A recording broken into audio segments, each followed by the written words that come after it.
آگے بڑھتے ہیں، ایک اور دائرہ کھینچتے ہیں، فرماتے کل یہاں عتبہ مارا جائے گا، ایک اور دائرہ کھینچتے ہیں، کل یہاں شیبہ مارا جائے گا، ایک اور دائرہ کھینچتے ہیں، فرماتے کل کفار کا فلاں سردار اس دائرے کے اندر پڑا ہوگا۔ بخاری شریف کی حدیث مبارکہ ہے، یہ علم غیب نہیں تو اور کیا ہے۔ سیدنا عمر فاروق اعظم رضی اللہ عنہ فرماتے ہیں رات کے اندھیرے میں حضور اکرم صلی اللہ علیہ وسلم نے میدان بدر میں جو دائرہ کھینچا تھا، جب میدان جنگ کا گرد و غبار چھٹا ہے تو ہماری آنکھیں دیکھ کر حیران رہ گئی۔ میرے آقا صلی اللہ علیہ وسلم نے جس کافر کے نام کا جو دائرہ کھینچا تھا، اس کافر کی لاش اس دائرے سے ایک ذرہ بھی باہر نہ تھی، بلکہ جس کا نام جہاں لکھ دیا تھا ہر کافر کی لاش جو ہے اسی دائرے کے اندر ہمیں پڑی ہوئی نظر آتی ہے۔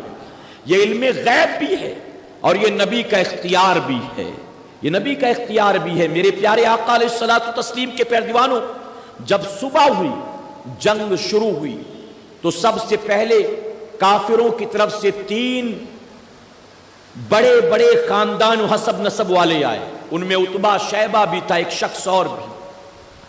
مسلمانوں کی طرف سے 3 انصاری صحابی آگے بڑھے، تو ان تینوں نے پوچھا کہ تم کون ہو؟ انہوں نے جواب دیا ہم مدینے کے لوگ ہیں، فلاں قبیلے فلاں خاندان سے تعلق رکھتے، ہمارا نام یہ ہے۔ تو ان تینوں کافروں نے آواز دے کر کہا تمہارا ہم سے کوئی مقابلہ نہیں ہے، تم کیوں آتے ہو مقابلے پر؟ تم سے ہمارا کوئی جھگڑا ہی نہیں ہے، ہمارے پاس تو ہمارے برابری والوں کو بھیجو، ہمارے پاس تو ہمارے خاندان والوں کو بھیجو، ہمارے پاس تو ان کو بھیجو جو مکے سے بھاگ کر یہاں اپنی جان بچانے آئے ہیں۔ فرمایا گیا پھر حضور اکرم صلی اللہ علیہ وسلم نے حکم دیا کہ ان کو اگر اپنوں ہی سے مقابلہ کرنا ہے، علی جاؤ تم جا کر مقابلہ کرو۔ اپنے چچا سے کہا حمزہ تم جاؤ جا کر تم مقابلہ کرو۔ ایک اور صحابی کو آگے بڑھایا، فرمایا گیا وہاں سے 3 ہیں، یہاں سے 3 ہیں، اور جانتے ہو پہنچتے حضرت علی کے مقابلے میں جو تھا ایک ہی وار میں آپ نے اس کے جسم سے گردن کو جدا کر دیا ہے۔ حضرت حمزہ نے بھی آگے بڑھ کر اپنے مقابل میں جو تھا اس کو ایک ہی وار میں قتل کر دیا، لیکن جو تیسرے صحابی تھے اس کے مقابل میں جو ظالم تھا اس نے ایسا وار کیا کہ ان کا پیر کٹ گیا۔ اب پیر کٹ گیا تو زمین پر آ گئے۔ حضرت علی نے، حضرت امیر حمزہ نے دیکھا، دیکھنے کے بعد تیزی سے آگے بڑھے اور آگے بڑھ کر ان دونوں نے مل کر وار کیا اور اس تیسرے کافر کو جہنم رسید کر دیا ہے۔ اور اس کے بعد وہ جو صحابی زخمی ہوئے تھے جن کا پیر کٹ گیا تھا انہیں جو ہے اٹھا کر لے کر آئے اور لا کر حضور اکرم صلی اللہ علیہ وسلم کے قدموں میں ڈال دیا۔ کہیں سبحان اللہ، قدموں میں ڈال دیا۔ اب جب قدموں میں لا کر ڈالا تو جانتے ہو کیا عرض کرتے ہیں؟ عرض کرتے ہیں یا رسول اللہ صلی اللہ علیہ وسلم آقا گواہ ہو جائیں کہ میں نے یہ جو کچھ بھی کیا ہے اللہ اس کے رسول کی رضا کے لیے کیا ہے۔ اے آقا دعا کریں اللہ مجھ کو شہادت کا مرتبہ عطا کرے، اسلام کی خاطر اللہ مجھ کو قربانی کا مرتبہ عطا کر دے۔ میرے آقا نے دعا فرمائی، خوب کہا کہنے والے نے، مولانا حسن رضا کیا خوب کہتے ہیں، گر وقت اجل سر تیری چوکٹ پہ جھکا ہو، گر وقت اجل سر تیری چوکٹ پہ جھکا ہو، جتنی ہو قضا ایک ہی سجدے میں ادا ہو، جتنی ہو قضا۔ یعنی اس وقت میں بھی وہ نبی کے قدموں میں جان دینا پسند کرتے تھے۔ میرے پیارے آقا علیہ الصلوۃ والتسلیم کے پیروانوں، اس کے بعد دونوں طرف سے حملہ ہوتا ہے۔ یہاں سے کفار کی فوج آگے بڑھی، یہاں سے مسلمان مقابلے میں پہلے ہوتا تھا الگ الگ لڑتے تھے، اس کے بعد حملہ آور ہوتے ایک ساتھ۔ فرمایا گیا کہ چونکہ مسلمانوں کی تعداد کم تھی، کفار غالب نظر آنے لگے، حضور اکرم صلی اللہ علیہ وسلم نے حوصلہ افزائی کے لیے صحابہ کو آواز دی، اے میرے صحابیوں آگے بڑھو، اللہ اس کے رسول کے دشمنوں کا مقابلہ کرو، جنت تمہارے انتظار میں ہے، جنت تمہاری مشتاق ہے، آگے بڑھو، ان کا مقابلہ کرو۔ فرمایا گیا ایک نوجوان انصاری صحابی وہ دور کھڑے ہوئے کھجوریں کھا رہے تھے، جب انہوں نے یہ ولولہ انگیز آواز سنی، اعلان سنا، تو کھجوریں پھینک کر حضور اکرم صلی اللہ علیہ وسلم کی بارگاہ میں حاضر ہوئے، عرض کرتے ہیں یا رسول اللہ صلی اللہ علیہ وسلم کیا جنت اور میرے درمیان صرف موت کی دیوار حائل ہے؟ سر کٹے گا مجھے فوراً جنت ملے گی؟ آقا فرماتے ہاں ہاں جنت تمہارے انتظار میں ہے، جنت کو تمہارے لیے سجایا گیا ہے، یہاں اللہ کی راہ میں گردن کٹے گی اور وہاں اللہ تمہیں جنت میں داخل کرے گا۔ فرمایا گیا وہ کھجوریں پھینک کر نہتے میدان جنگ میں شامل ہو جاتے ہیں اور چند لمحوں کے بعد وہ جام شہادت نوش کر کے جنت میں داخل ہو جاتے ہیں۔ ایک صحابی یوں ہی کھڑے تھے، میرے آقا صلی اللہ علیہ وسلم فرماتے تم یہاں کیا کرتے ہو؟ عرض کرتے آقا میرے پاس کوئی ہتھیار نہیں ہے، میں ان کا مقابلہ کیسے کروں؟ فرمایا گیا حضور اکرم صلی اللہ علیہ وسلم نے کھجور کی ایک ٹہنی اٹھا کر ان کے ہاتھ میں دے دی، کہا یہ لو اور اسے لے جا کر مقابلہ کرو۔ فرمایا گیا کہ وہ کھجور کی ٹہنی لے کر تلواروں کے بیچ میں کودے ہیں اور جانتے ہو صفوں کے صفوں کو پلٹتے ہوئے تقریباً 3 کافروں کو اپنی اس کھجور کی ٹہنی سے جہنم رسید کر دیا ہے اور اس کے بعد خود جام شہادت نوش کر لیتے ہیں۔ اے مسلمانوں، یہاں ہمارے اور آپ کے لیے جو درس و جو پیغام ملتا ہے، جو سب سے اہم بات سمجھنے کی ہے وہ یہ ہے کہ کل تک جب اللہ کے برگزیدہ بندے، کل تک جب صحابہ اکرام جو ہے اللہ کی ذات پر بھروسہ کرتے تھے، حضور کے نام پر نکلا کرتے تھے، جب وہ اسباب پر نہیں خالق کے اسباب پر بھروسہ کرتے تھے تو اس وقت کھجور کی ٹہنی بھی میدان جنگ میں تلوار کا کام کیا کرتی تھی۔ اور آج تلوار ہو کر بھی اگر ہم ذلیل و خوار ہوتے ہیں، آج پیٹرول ہو کر بھی اگر ہم مارے جا رہے ہیں، آج ریال و دھن دولت ہو کر بھی اگر ہمارے تختے اور حکومتیں پلٹی جا رہی ہیں، ہم رسوا اور ذلیل کیے جا رہے ہیں، تو اس کی وجہ صرف اور صرف ایک ہے کہ کل کا مسلمان خالق اسباب پر بھروسہ کرتا تھا اور آج کا مسلمان اسباب پر بھروسہ کرتا ہے۔ ہم نے سمجھا امریکہ ہماری مدد کرے گا، ہم نے سمجھا اسرائیل ہماری مدد کرے گا، ہم نے سمجھا کہ سعودی عرب کا عربی ہماری مدد کرے گا، ہم نے سمجھا ہند کی حکومت ہماری مدد کرے گی۔ اے سرکار مدینہ علیہ الصلوۃ والتسلیم کے پیروانوں، اگر مسلمانوں کے دلوں سے اس ساری مدد کا خیال نکل جائے اور وہ صرف اللہ کی ذات پر توکل کر لے، اللہ کی ذات پر بھروسہ کر لے، تو یقیناً وہ دن دور نہیں ہے۔ کل بھی میرے رب نے میدان بدر میں صحابہ کی مدد کی تھی، آج بھی وہ مسلمانوں کی مدد کرنے پر قادر ہے۔ میرے پیارے آقا علیہ الصلوۃ والتسلیم کے پیروانوں، ایک صحابی رسول فرماتے ہیں کہ میں میدان جنگ میں تھا، کافروں کا مقابلہ چل رہا ہے، میں نے دیکھا کہ 11 سال کا بچہ، ایک 11 سال کا نو عمر لڑکا، اس نے آ کر میری چادر کو کھینچا، میں نے اس کی طرف دیکھا تو مجھ سے کہنے لگا کہ چچا مجھے بتائیں ابو جہل کہاں ہے؟ ابھی میں اس کا جواب دیتا کہ بائیں جانب سے دوسرے بچے نے چادر کھینچی جس کی عمر 12 یا 13 سال تھی، میں نے اس کی طرف دیکھا تو اس نے بھی مجھ سے کہا چچا مجھے بتائیں ابو جہل کیا ہے؟ تو میں نے ان دونوں بچوں سے کہا کہ بیٹا میدان جہاد میں ابو جہل کو تلاش کرتے ہو، وجہ کیا ہے؟ تو بچے کہنے لگے کہ ہم نے سنا ہے کہ وہ ہمارے آقا صلی اللہ علیہ وسلم کو بڑا گالیاں دیتا ہے، وہ بہت برا بھلا کہتا ہے۔ سنو، جب ہم اپنے گھر سے نکلے تھے، ہم دونوں بھائی ہیں، ہم جب اپنے گھر سے نکلے تھے تو ہماری ماں نے ہمیں یہ وصیت کر کے بھیجا تھا، بیٹا یا تو ابو جہل کے ہاتھوں اپنی جان قربان کر دینا یا تو اللہ کے نبی کے دشمن کو اپنے ہاتھوں سے جہنم میں پہنچا دینا۔ تو ہم دیکھنا چاہتے ہیں کہ وہ ظالم ہے کہاں، یا تو اس سے لڑ کر اپنی جان قربان کر دیں گے یا تو ہم جو ہے اس کو قتل کر کے جہنم رسید کر دیں گے۔ وہ صحابی کہتے ہیں ابھی گفتگو چل رہی تھی، اچانک میں نے دیکھا ابو جہل اپنے گھوڑے پر بیٹھا اکڑتا ہوا یہاں وہاں گھوم رہا تھا، میں نے فوراً اشارہ کیا، وہ دیکھو تمہارا شکار تمہارے سامنے ہے۔ ابھی اتنا کہنا ہی تھا کہ وہ دونوں بچے جو تھے اپنے ہاتھوں میں ننھی ننھی تلوار لے کر آئے تھے، تیزی سے ابو جہل کی طرف دوڑتے ہیں۔ ابو جہل سنبھل بھی نہیں پایا تھا کہ ان بچوں نے نیچے سے حملہ کرنا شروع کر دیا۔ اب جب پیر پر دونوں طرف سے تلواریں لگی تو اچانک ہوئے حملے کی تاب نہ لا سکا، ابو جہل زمین پر گر گیا۔ اب جب گھوڑے سے زمین پر آ گیا تو دونوں بھائیوں نے حملہ کرنا شروع کر دیا۔ اسی درمیان ابو جہل کا بیٹا اکرمہ دور سے دیکھتا تھا، جب اپنے باپ کی حالت دیکھی اکرمہ تلوار لے کر دوڑتا ہوا آیا اور آنے کے بعد اس نے تیزی سے تلوار ماری۔ ایک صحابی رسول جن کی عمر 11 سال تھی، جن کا نام حضرت معاذ تھا، فرمایا گیا ان کے ہاتھ پر تلوار لگی، جب ہاتھ پر تلوار لگی تو ہاتھ کٹ گیا، لیکن کٹ کر جسم سے جدا نہیں ہوا بلکہ وہ جو ہے چمڑی کے ذریعے لٹک گیا. انہوں نے بائیں ہاتھ میں تلوار لی اور تلوار لے کر ایک بھائی جو تھا وہ ابو جہل کو مارتا رہا اور دوسرے نے ابو جہل کے بیٹے اکرمہ کا پیچھا کرنا شروع کر دیا. فرمایا گیا اکرمہ کڑیل جوان تھا لیکن جب 11 سال کے حضرت معاذ نے میدان بدر میں اسے دوڑایا ہے تو اتنی تیزی سے جان بچا کر بھاگتا تھا کہ جیسے اس کے پیچھے کوئی بچہ نہیں بلکہ اللہ کا شیر چلا آتا ہو. فرمایا گیا کہ حضرت معاذ جا تو رہے تھے لیکن وہ کٹا ہوا ہاتھ جو تھا خود فرماتے ہیں کہ میرے پیروں کے بیچ میں آ جاتا تھا, مجھے چلنے میں تکلیف ہوتی تھی. تو جانتے ہو انہوں نے کیا کیا؟ فرماتے ہیں میں نے کٹے ہوئے ہاتھ کو زمین پر رکھا ہے, اس کے بعد میں نے اس پر اپنا پیر رکھا ہے اور پیر رکھ کر میں نے اس کو اتنی زور سے کھینچا ہے کہ جو چمڑی لگی تھی وہ چمڑی بھی الگ ہو گئی. اب وہ ہاتھ جسم سے جدا ہو گیا تو مقابلہ کرنے میں آسانی ہو گئی. اور فرماتے اسی طرح سے میں نے کٹے ہوئے ہاتھ سے پورے دن بھر جو ہے جہاد کیا ہے میدان بدر میں. اللہ اکبر. میرے پیارے آقا علیہ الصلوۃ والتسلیم کے پیروانوں, اس طرح سے کئی واقعات ملتے ہیں میدان بدر میں. حضور اکرم صلی اللہ علیہ وسلم اللہ کی بارگاہ میں سجدہ ریز ہو جاتے ہیں, اللہ کی بارگاہ میں دعا کرنا شروع کرتے ہیں. اے اللہ وقت آ گیا ہے اپنے وعدے کو پورا کرنے کا.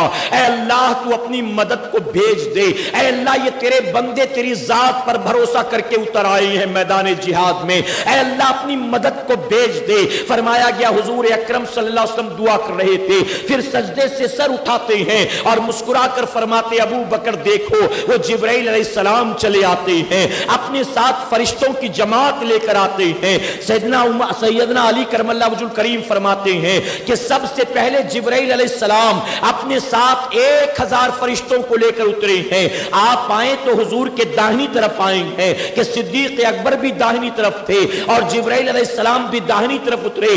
سیدنا علی کرم اللہ وجہ الکریم فرماتے ہیں کہ تمام فرشتے جو میدان بدر میں ہماری مدد کے لیے آئے تھے ان سب کے سروں پر سفید رنگ کا امامہ شریف بندھا ہوا تھا, صرف جبرائیل نے زرد رنگ کا امامہ باندھا تھا. چونکہ قیادت کر رہے تھے تو ان کے امامے کا رنگ زرد تھا, علاوہ اس کے تمام فرشتوں نے سفید رنگ کا امامہ پہنا تھا. پھر فرماتے ہیں کہ اس کے بعد 3000 فرشتوں کی فوج آئی ہے, پھر 5000 فرشتوں کی فوج آئی ہے, یعنی اللہ نے ایک ایک کر کے فرشتوں کو بھیجا ہے.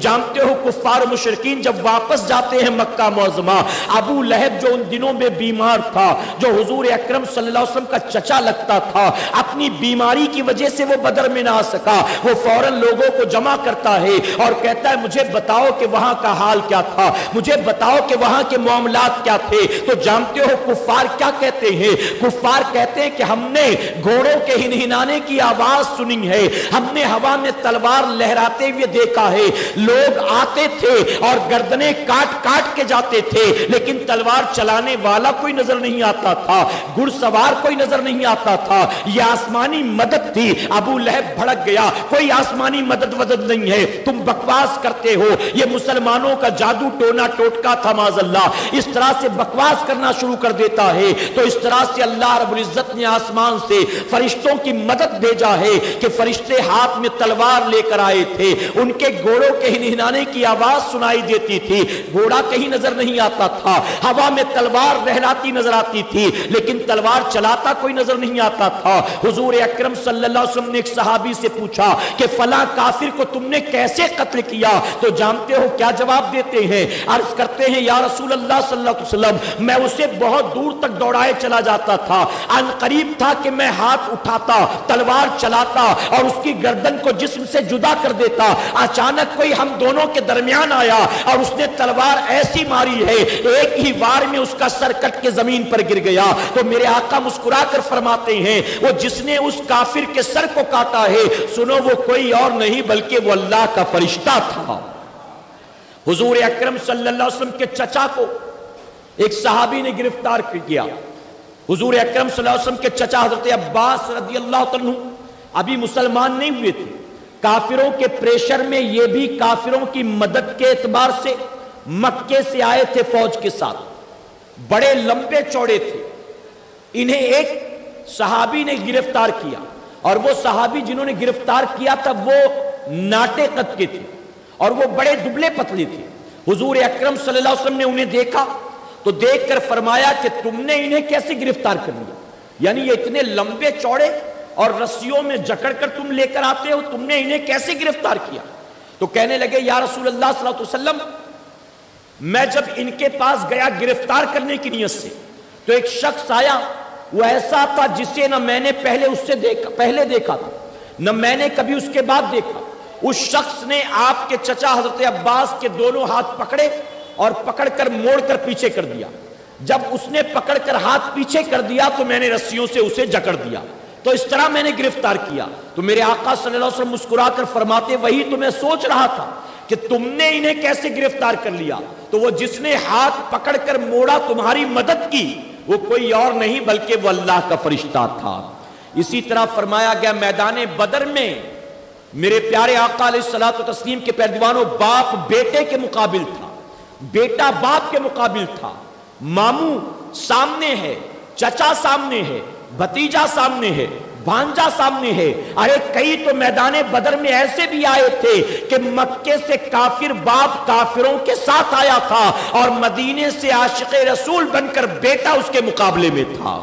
بیٹا جانتے ہو میدان بدر کے بعد جب سیدنا صدیق اکبر کے بیٹے حضرت عبد الرحمن رضی اللہ عنہ مسلمان بن گئے تو دسترخوان پر ایک مرتبہ گفتگو نکلی تو کہنے لگے کہ ابا حضور، میدان بدر میں کئی بار آپ میری تلوار کی زد میں آ گئے تھے، لیکن میں نے باپ سمجھ کر آپ کو چھوڑ دیا۔ آپ میرے والد تھے اس لیے میں نے تلوار نیچے کر لی، میں ہٹ گیا، میں نے آپ پر حملہ نہیں کیا۔ تو سیدنا صدیق اکبر رضی اللہ عنہ فوراً فرماتے ہیں کہ یہ تیرا کفر تھا جس نے تجھے مجھ پر تلوار چلانے سے روکا۔ سن لے، قسم اللہ کی، اگر تو میرے سامنے ایک مرتبہ آ جاتا تو میں تجھے اپنا بیٹا نہ سمجھتا بلکہ اللہ اس کے رسول کا دشمن سمجھ کر میں نے فوراً تیری گردن کو اتار دیا ہوتا۔ سیدنا عمر فاروق اعظم نے اپنے ماموں کو قتل کیا۔ اسی طرح ایک صحابی، مجھے نام یاد نہیں آتا، انہوں نے اپنے باپ کو قتل کیا۔ تو میدان بدر میں حق و باطل کا فیصلہ ہو گیا اور صحابہ کرام نے اپنے ہی رشتہ داروں، اپنے ہی خاندان والوں پر تلوار چلا کر بتا دیا کہ سارے رشتے ناتے بعد میں سب سے بڑا رشتہ اللہ اور اس کے رسول کا ہوا کرتا ہے، ساری محبتیں بعد میں ہیں، سب سے پہلے اللہ اور اس کے رسول صلی اللہ علیہ وسلم کی محبت ہے۔ فرمایا گیا اس کے بعد کافروں میں انتشار پیدا ہوا، بھاگنا شروع کر دیا انہوں نے۔ 70 بڑے بڑے سردار مارے گئے اور 70 کافروں کو گرفتار کر لیا گیا۔ تقریباً 14 صحابہ کرام نے جام شہادت نوش کیا۔ حضور اکرم صلی اللہ علیہ وسلم نے تمام صحابہ کو حکم دیا کہ کفار و مشرکین کی لاشوں کو جمع کرو۔ جمع کرنے کے بعد انہیں گھسیٹ کر بدر کے کنویں میں ڈال دیا گیا، بدر کے کنویں میں ڈال دیا گیا۔ اس کے بعد روایتوں میں آتا ہے کہ 3 دن کے بعد حضور اکرم صلی اللہ علیہ وسلم اس کنویں کے اوپر کھڑے ہوئے اور کھڑے ہو کر آپ نے ایک سردار کا نام لیا۔ اے ابو جہل سن، اے عتبہ سن، اے شیبہ سن، تیرے رب کا جو وعدہ تیرے ساتھ تھا اس نے پورا کیا اور میرے رب کا وعدہ جو میرے ساتھ تھا اس نے پورا کیا۔ تم ذلیل و خوار ہوئے، اللہ نے ہمیں عزت دی، تم شکست کھا گئے، اللہ نے ہمیں کامیابی دی، تم ہمیشہ کے لیے مٹ گئے، اللہ نے ہمیں عزت عطا کی اور سربلندی عطا کی۔ سیدنا عمر فاروق اعظم نے دیکھا تو حضور اکرم صلی اللہ علیہ وسلم کی بارگاہ میں عرض کرتے ہیں یا رسول اللہ صلی اللہ علیہ وسلم، ان بے جان مردوں سے بات کر کے کیا فائدہ، یہ کہاں سننے والے ہیں؟ تو میرے آقا صلی اللہ علیہ وسلم فرماتے کہ سنو، یہ تم سے بہتر سننے والے ہیں، یعنی میں جو ان سے اس وقت مخاطب ہوں یہ یوں ہی نہیں ہے بلکہ یہ تم سے بہتر سننے والے ہیں۔ میرے پیارے آقا علیہ الصلوۃ والتسلیم کے پیروانوں، یہاں اہل سنت والجماعت کا عقیدہ بھی کلیئر ہوتا ہے کہ جب بعد مرنے کے ابو جہل سن سکتا ہے، عتبہ شیبہ سن سکتے ہیں، تو بلا شبہ انتقال کے بعد اولیاء کرام بھی سن سکتے ہیں اور وہ بھی ہماری آواز کو سننے کی طاقت رکھتے ہیں۔ تو یہ پہلی جنگ تھی جس میں اللہ رب العزت نے مٹھی بھر مسلمانوں کو کھلی ہوئی فتح عطا فرمایا ہے۔ اللہ نے قرآن مقدس میں اس دن کو یوم فرقان کے نام سے یاد کیا ہے۔ میرے پیارے آقا علیہ الصلوۃ والتسلیم کے پیروانوں، تو یہ ان صحابہ کی قربانیاں تھیں